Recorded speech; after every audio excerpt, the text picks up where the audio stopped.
आज 2 मई 2026 है और आज बाबा हमें अचल अडोल और एकरस रहने के लिए जो स्थिति बता रहे हैं, जो गुण बता रहे हैं, वो है साक्षी दृष्टा स्थिति और कल्याणकारी रहमदिल का गुण। इस गुण से कैसे हम सहज अचल अडोल रह सकते हैं, आइए जानते हैं आज के बाबा के अव्यक्त इशारों से। समय प्रति समय अनेक प्रकार के विघ्न आते हैं। कोई अच्छे अनन्य स्टूडेंट माया के वशीभूत हो एंटी हो जाते और सेवा में डिस्टर्ब करते हैं। ऐसे समय पर घबराते तो नहीं हो। एक होता है उनके प्रति कल्याण के भाव से तरस रखना, लेकिन उसके कारण हलचल में आना अथवा व्यर्थ संकल्प चलाना, यह है हिलना।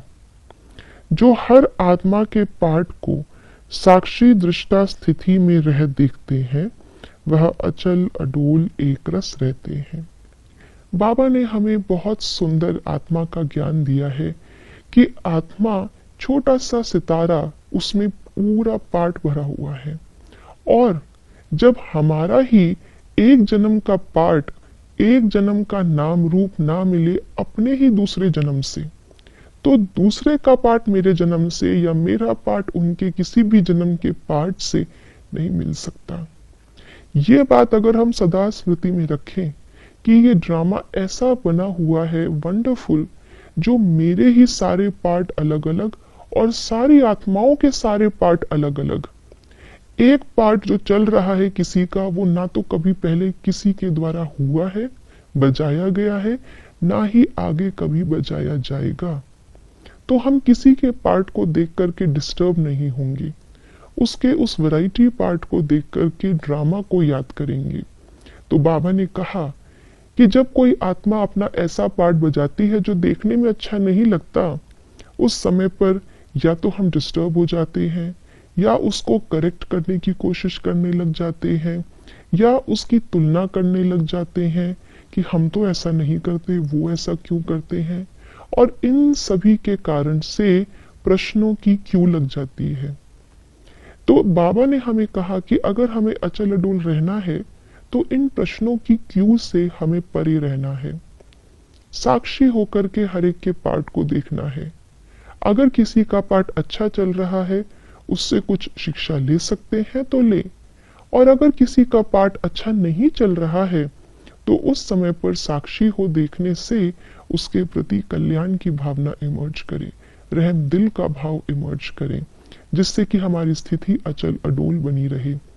उसको परिवर्तन करने का प्रयास अगर करना भी है तो पहले रहम दिल का गुण धारण करके, लेकिन कंट्रोल करके उस आत्मा को, उसका पार्ट चेंज करें ताकि हम डिस्टर्ब ना हो। तो इससे हम डिस्टर्ब तो हो या ना हो पता नहीं, लेकिन दूसरी आत्मा जरूर डिस्टर्ब हो जाएगी और उसके डिस्टर्ब होने से फिर से हमारी स्थिति में हलचल आएगी। तो जैसे बाबा साकार में कितने बच्चे आए और गए, भागंती हुए। बाबा तो त्रिकालदर्शी पहले से जानते थे कि ये आत्मा, इसका क्या होने वाला है आगे चल के। भले ब्रह्मा बाबा अंतर्यामी नहीं थे, बाहरयामी थे, लेकिन शिव बाबा तो उनको टच करता था।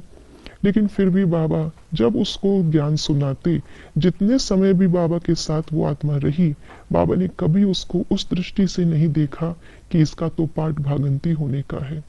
बच्चे भागंती हुए, बाबा का हाथ छोड़ के चले गए, लेकिन बाबा की स्थिति अचल अडोल और बच्चों को भी अचल अडोल का पाठ पढ़ाते रहे।